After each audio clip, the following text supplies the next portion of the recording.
Let's go. Produce it, process it, distribute it. I go make the dough just to feed my own. I go do it all. And it grows.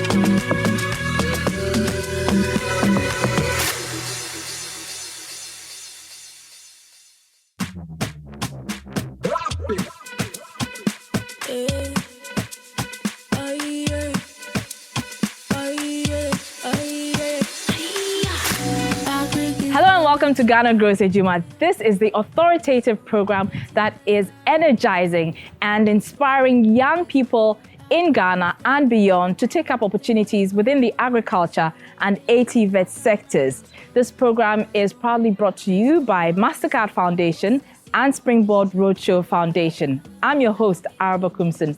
Now, in this episode, we are delving into the world of baking. That's why I said it's a sweet one. And because Valentine's is just around the corner, we'll be using this episode to explore the opportunities that arises for businesses of this kind during seasons like this. So let's go.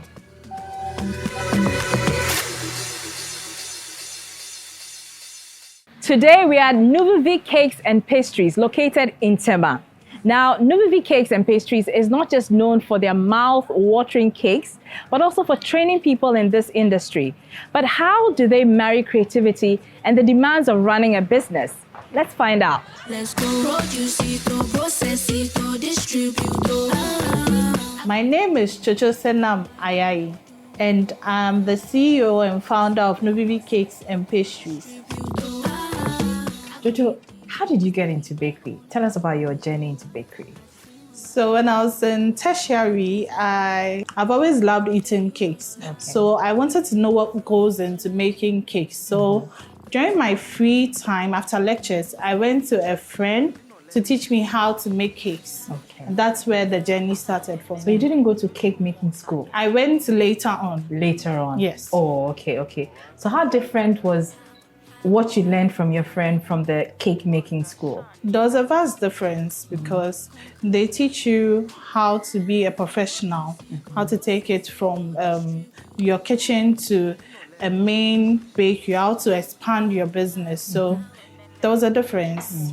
Yes. I see, that's good. So would you say that it's always important to have that aspect in your cake training? Yes, I would. Okay, because some people feel like they can go on the internet and then just learn what to do, but some people feel you need to top it up with that kind of training as well. The internet teaches you, but doesn't give you the nitty-gritty of the baking business. Right. So going to a professional school teaches you all the bits and pieces YouTube and others wouldn't teach you. Oh, okay, Yes. I see. What would you say is the most rewarding aspect of this job? Apart From eating the cakes.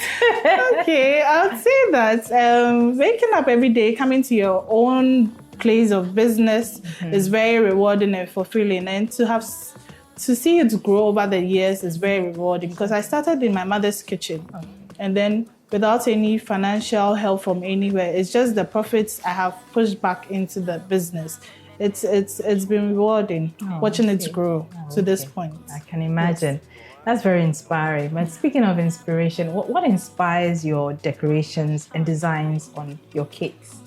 I'll say every day, nature, we going out, things I see around me, I use that and incorporate that into my cake decorations. Yes. You've been doing this job for 10 years. And it's been rewarding, as you say, but I'm sure that there have been a few challenges as well. Tell us about them.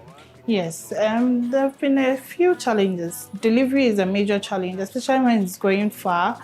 We are in Tema, so when we have deliveries going to Accra, making sure that it doesn't melt, and then the high cost of delivery too is a major challenge. Okay. Yes, and then sometimes getting some of the ingredients, especially the ones that are brought in from outside, sometimes you realize that there's a shortage of a particular ingredient or a particular product you love to use that will give you better results. So Okay. that's also a challenge. Oh, I see. Yes. Interesting. So how do you go around these challenges? Because I mean, we are confronted with challenges every day. Every day.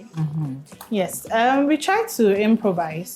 We also try to see what other products we can use when we do not get our main products, and then we make sure that it still gives us the same results that we always wish to get for our customers. So we try to improvise sometimes. Yes. Okay. All right.